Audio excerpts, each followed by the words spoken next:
So it's like worst case scenario all the way around.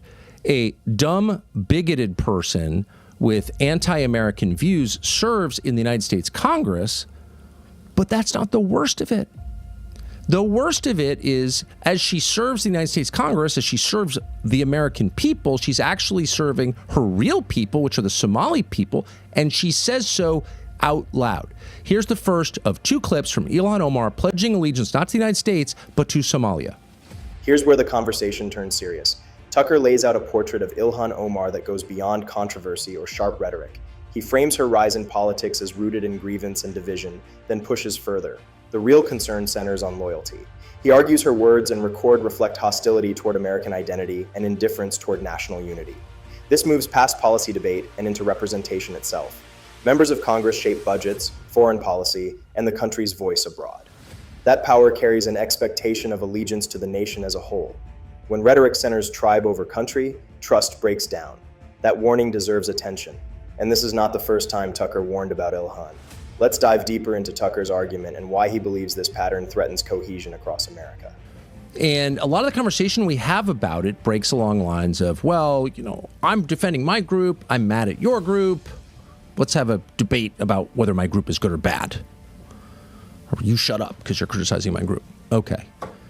But if you think about it for a second, the debate itself is a sign of, well, impending collapse.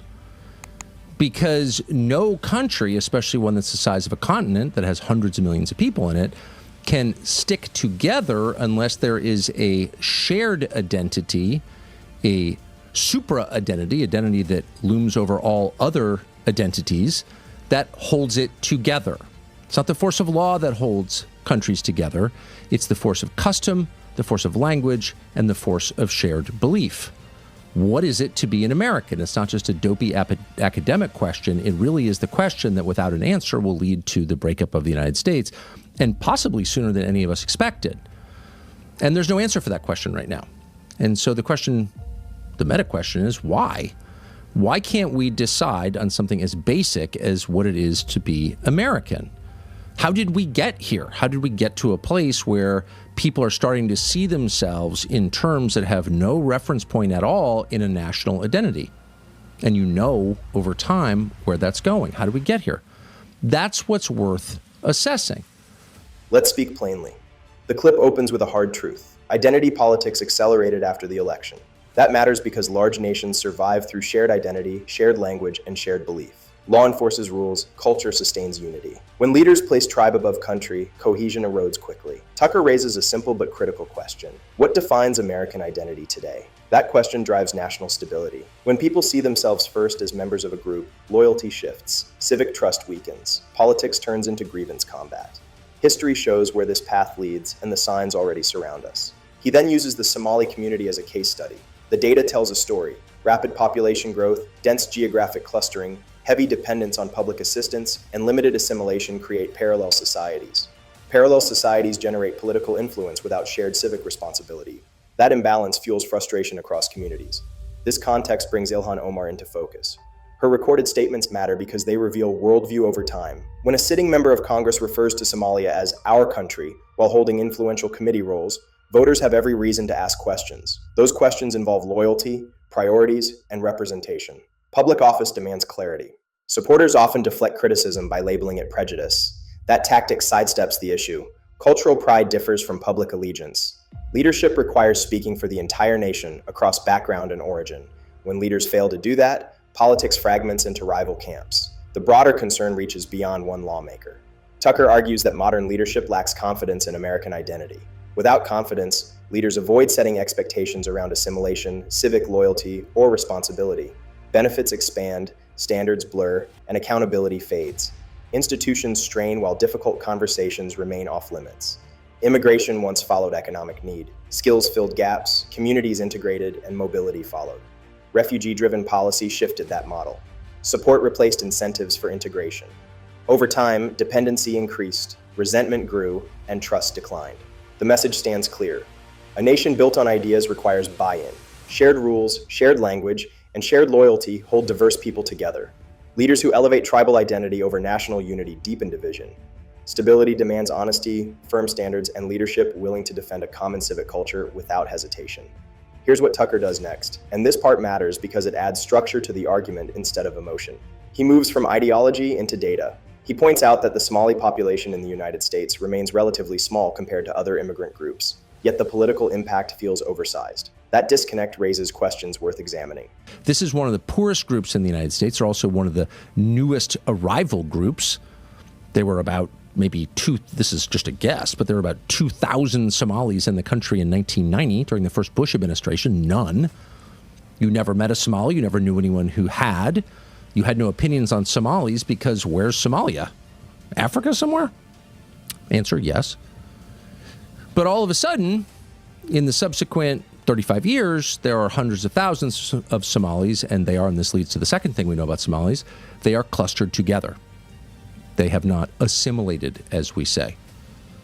Of Somalis who've lived here at least 10 years, most still can't speak fluent English because they don't need to, because they live around other Somalis and they don't have to learn it or learn critically what ties this country together beyond clan or tribe.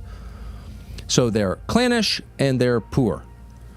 And they are also beloved by Democratic politicians.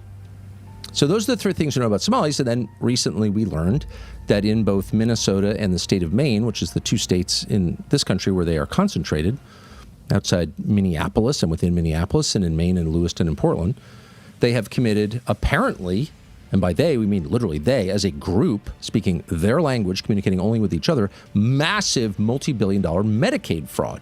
He moves from theory into numbers, and the numbers frame everything.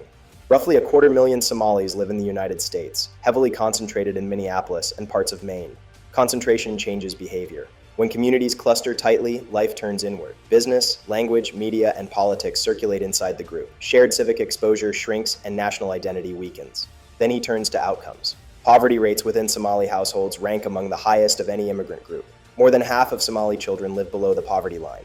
That reality shapes incentives. Poverty drives reliance on government assistance. Assistance creates political leverage. Over time, communities shift from mobility to maintenance. Politicians gain dependable voting blocks tied to benefits rather than long-term economic growth. Language plays a major role. Many long-term residents never gain fluency in English because daily life rarely demands it.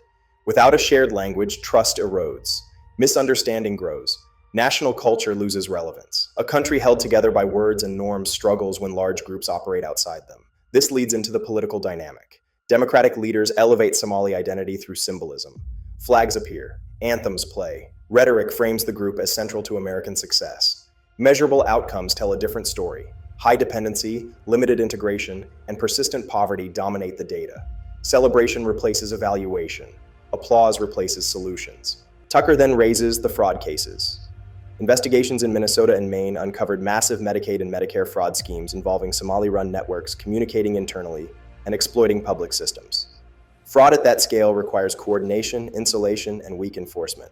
It highlights how parallel systems function beyond effective oversight, shielded by politics and silence. The debate then collapses into tribal defense. Policy failure disappears from discussion. Scrutiny triggers moral accusations. Reform freezes, standards erode. Ordinary citizens watching this lose confidence in equal treatment under the law. This environment explains the rise of figures like Ilhan Omar. Dense demographic concentration produces electoral insulation. Loyalty flows inward. Messaging rewards group-first framing. Politicians respond to incentives, and incentives favor grievance politics over shared civic responsibility. The conclusion lands hard. Immigration without assimilation fragments society. Support without expectations entrenches dependency. Protection without accountability invites corruption. America functions through shared standards, shared language, and shared responsibility. Leadership demands the courage to defend those principles openly, without apology and without tribal filters. caawa aan fursad u helay madaxweynaha Soomaaliya madaxweyne Xasan Sheikh Maxamuud inaan maanta ku soo dhaweyno Minneapolis aniga iyo madaxweynaha special relationship aan qabnaa aniga adeeraan ugu wacaa asigana gabarteeyu idhahaa madaxweyne sidii qof kasta uu yiri mininkaaga waaye ku soo dhawow Minneapolis aad iyo aad aan ugu faraxsanahay in maanta madaxweynaheena aad tahay Not the prettiest language, not like hearing Balzac read in the original, but whatever. You can see the translation on the screen, and in case you couldn't, she repeatedly referred to our president. Now, that was 2002. The president was Joe Biden. She wasn't referring to Joe Biden. She was talking about the president of Somalia, our president, our leader, our guy who runs our country, which is not the United States. And that was over 3 years ago. So Ilhan Omar's taken a ton of crap since, most of it deserved, but most of it has been aimed at her foreign policy views. You're saying crappy things about the Israeli government or whatever. How many people have noted that Ilhan Omar is openly disloyal to the nation, our nation, that our ancestors built in the United States Congress? This is where the argument stops being theoretical and becomes concrete. Tucker plays the clips and the words speak for themselves. Ilhan Omar stands on stage, speaking to a cheering crowd, referring to the president of Somalia as our president, and describing a special relationship rooted outside the United States. That language carries weight because it reveals priorities in public, without filters or media spin. Context matters here. These remarks came while she held serious influence in Congress.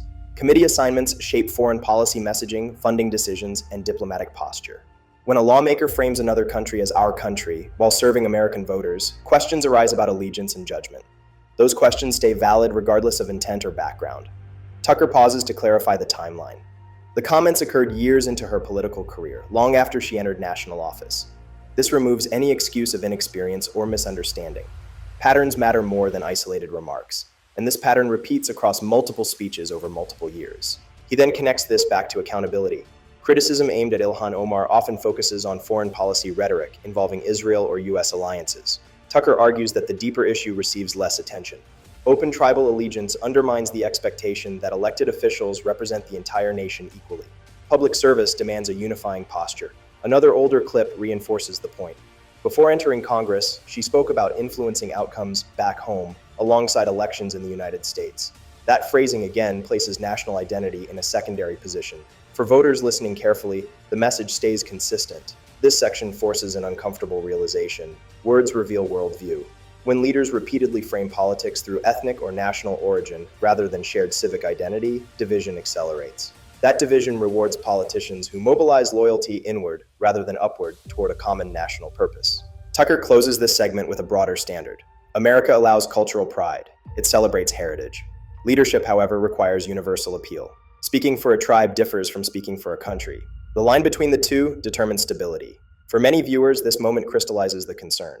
The issue extends beyond party lines. It centers on loyalty, representation, and the expectations placed on those entrusted with power. Voters deserve clarity from leaders whose words shape public trust and national direction.